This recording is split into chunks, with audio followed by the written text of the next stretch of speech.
Hi friends, good evening. How are all of you? So this is your Julie back again, and today we are with a new topic that is about arterial blood gas analysis or interpretation of the arterial blood gas. So what is ABG? So why we are doing the ABG analysis? So ABG is arterial blood gas, and we are interpreting the ABG results on the basis so that we can identify whether the patient is in what state the patient is in, acidosis or the patient is in alkalosis. So with some of the informations we can identify what condition our patient is. So there are some things which we have to remember, friends, that is some common indicators or some normal values which we have to keep in mind so that it's easy for us to recognize the compensated or whether it is uncompensated, whether it is acidosis or it's alkalosis. So now the pH, what is the pH, normal pH? It's 7.35 to 7.45. What is the normal? PCO2, that is the partial carbon dioxide. Just take for this easy remembrance pH 7.35 to 7.45. So just take the 35 and the 45 here. So the PCO2 is 35 to 45.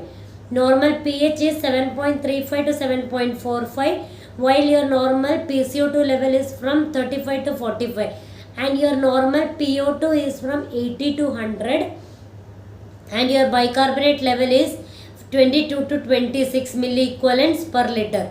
So now how you can identify whether your patient is in acidosis or your patient is in alkalosis?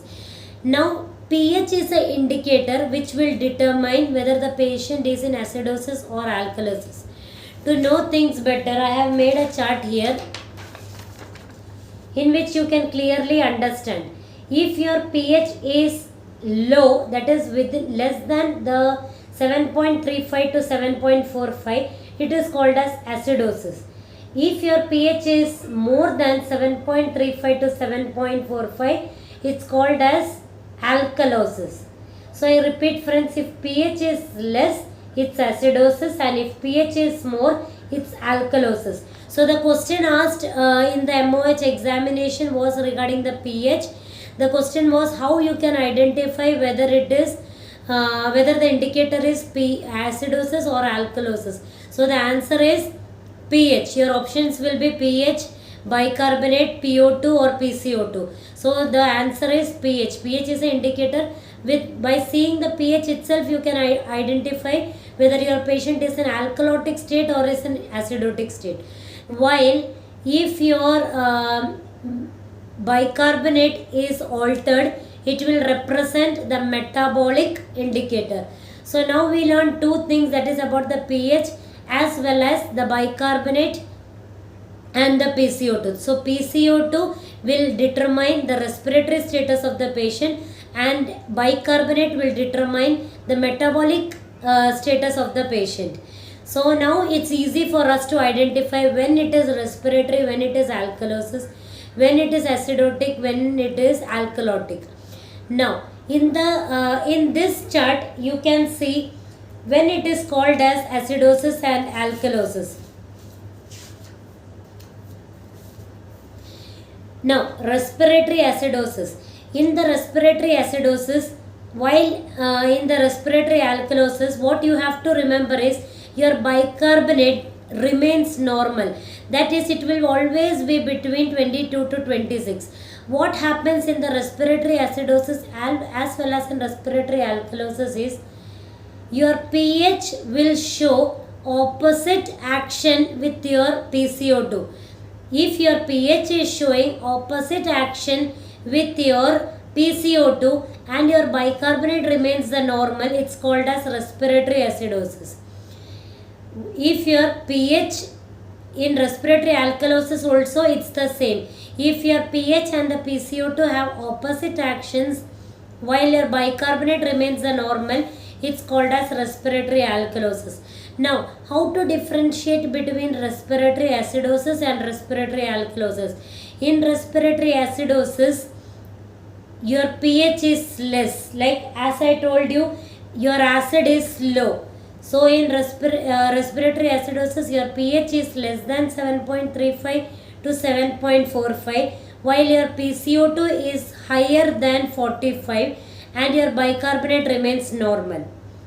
While in respiratory alkalosis, it's the other way around. Your pH will increase, your PCO2 will decrease and your bicarbonate will remain the normal.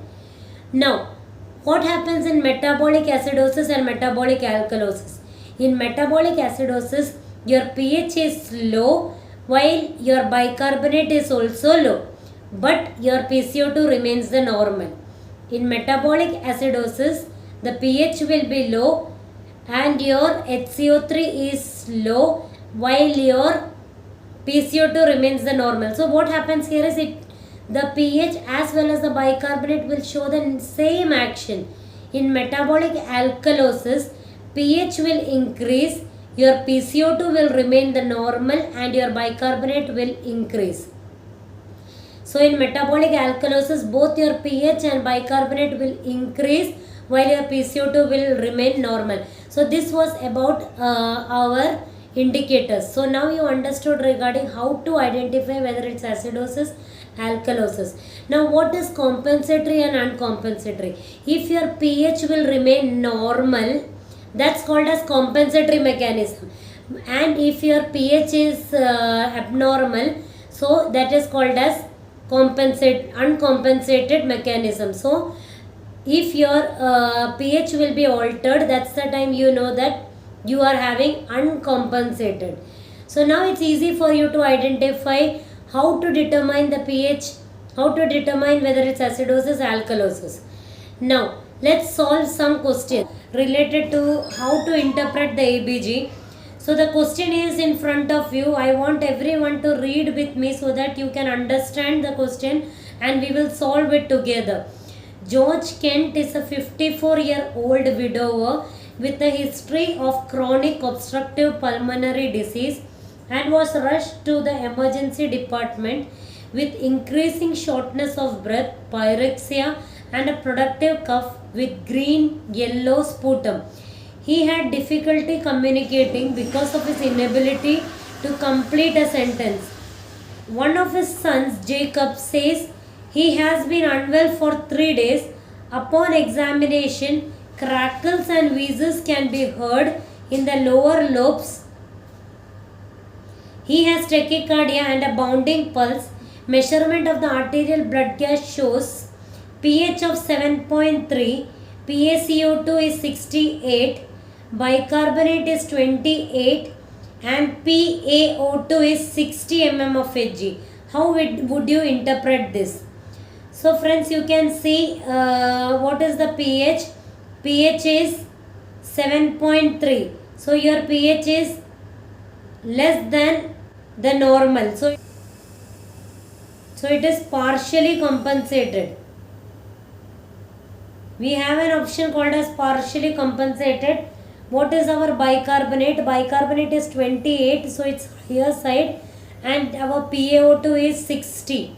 So we know the answer is respiratory acidosis, partially compensated. The patient is having respiratory acidosis because of the raised carbon dioxide resulting from the acute exacerbation of the chronic obstructive pulmonary disease with partial compensation. So this is one of the question which we solved. So hope this video was very effective and you understood how to solve the ABG questions.